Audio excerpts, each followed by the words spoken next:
¿Qué tal? Buenas noches. Sean ustedes bienvenidos a este espacio de conversación de nombre Punto de Fuga y estamos con el maestro Pablo Iriart. Como siempre, un placer, mi querido señor. El gusto es mío, profesor. Oiga, maestro, si algo muestra la inteligencia de los seres humanos son los enemigos que escogen, ¿sí?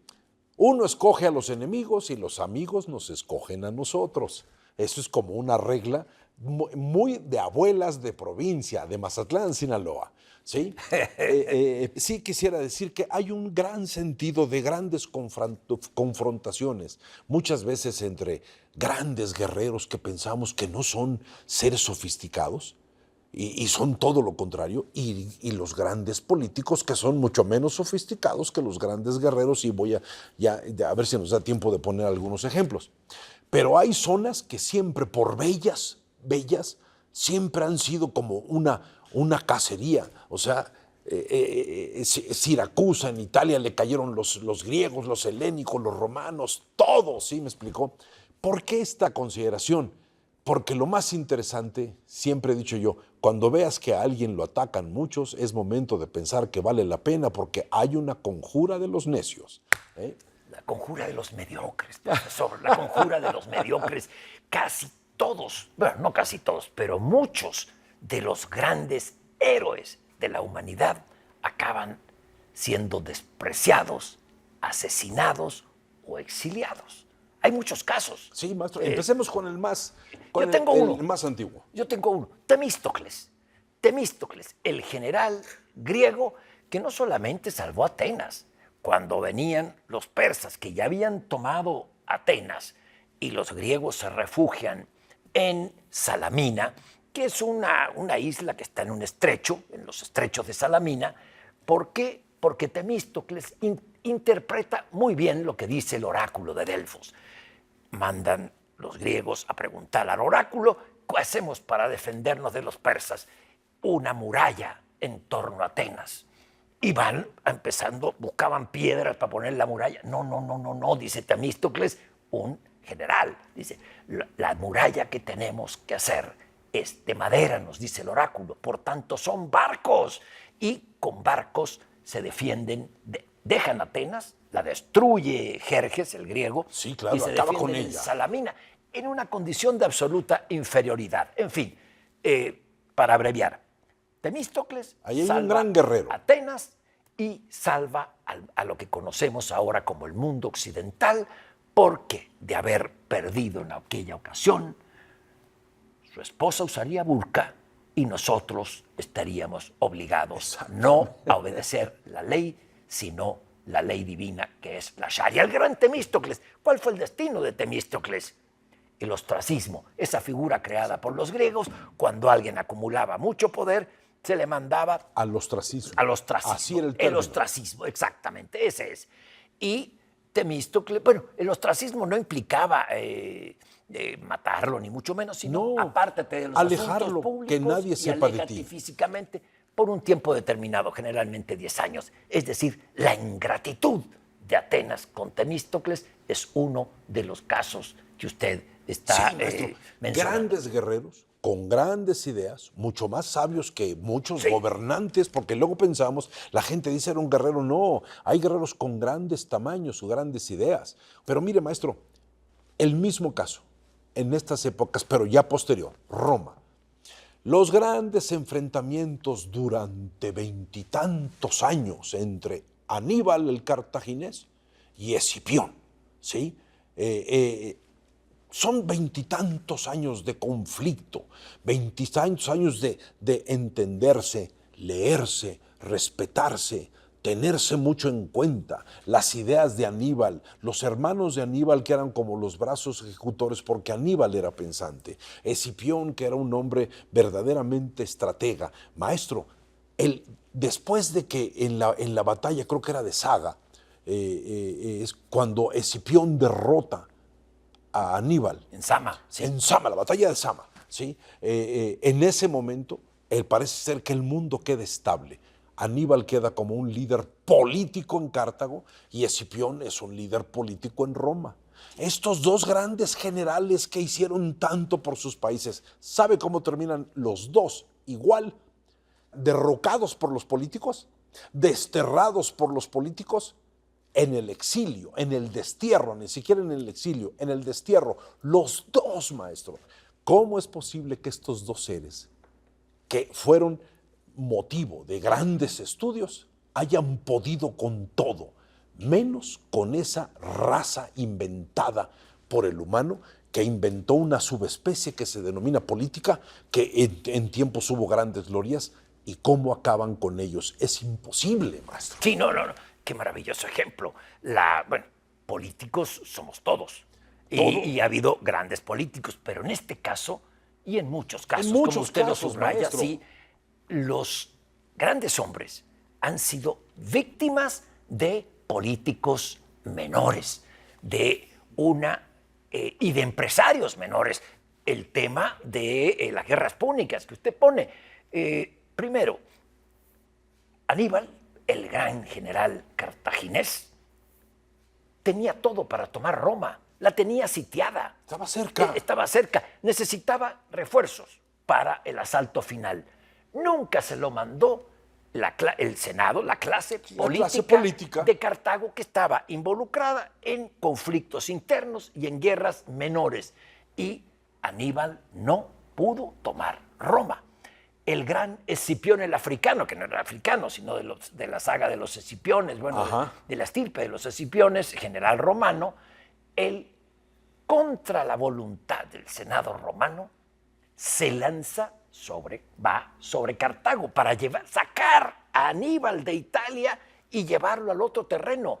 Y toma unas legiones de insubordinados que estaban en Sicilia, en Siracusa fundamentalmente, que usted señala, y van sobre Cartago y vencen. Bueno, el futuro de estos dos revela lo que es el horizonte de los grandes líderes en el mundo, especialmente en América, por cierto. Muere en un autoexilio en la provincia de Nápoles, solo, y diciendo, maestro, yo aquí me quiero quedar. Roma, por desagradecida, no tendrá mis huesos. Bueno, ¿por qué? Porque lo acusaron de corrupción, sobre todo su hermano Lucio.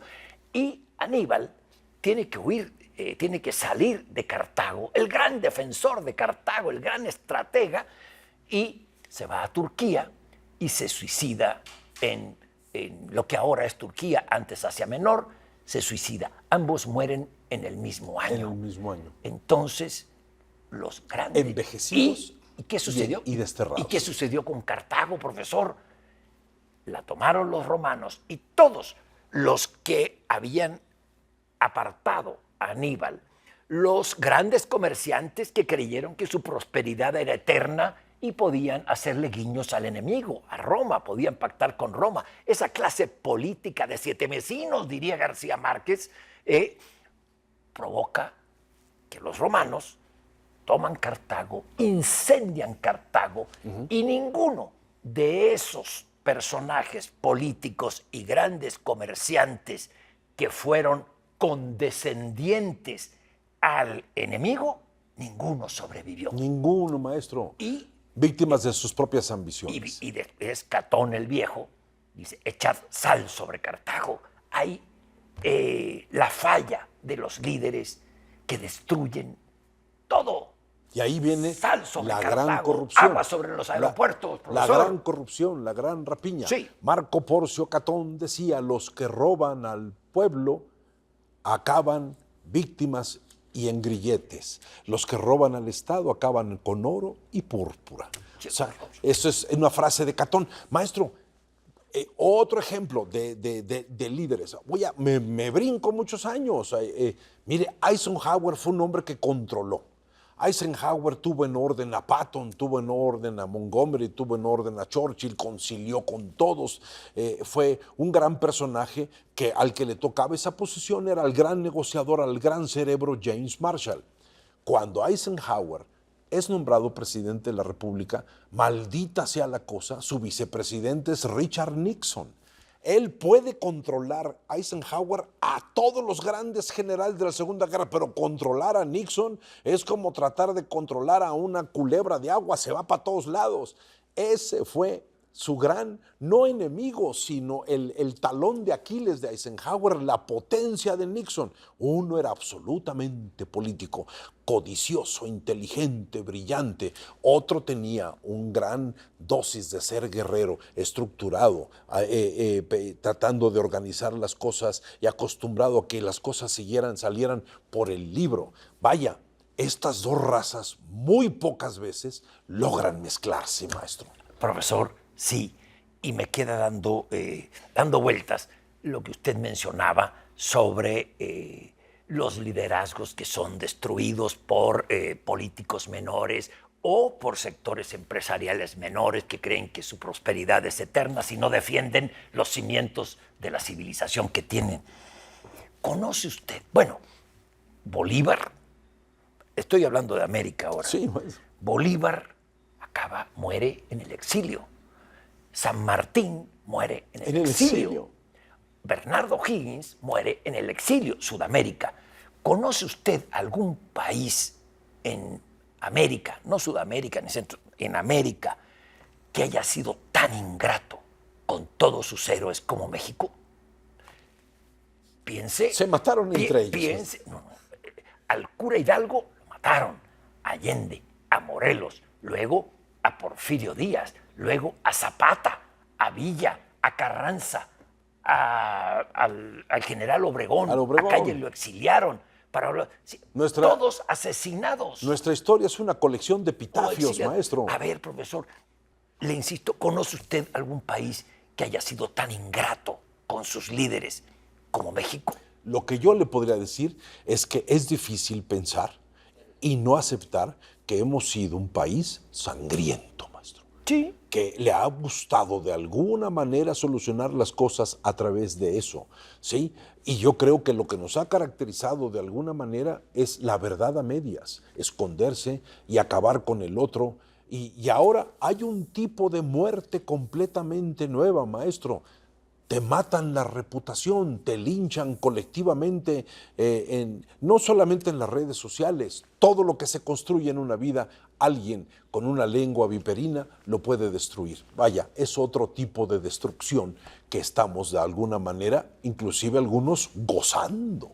¿Sí? Es hasta espectáculo, maestro, pero creo que este país se ha caracterizado por el rojo mexicano que va por todos lados. Sí, tiene una historia luminosa, maravillosa, pero a sus grandes líderes, por lo general, aquí se les condena o a la muerte o al exilio, voluntario o involuntario.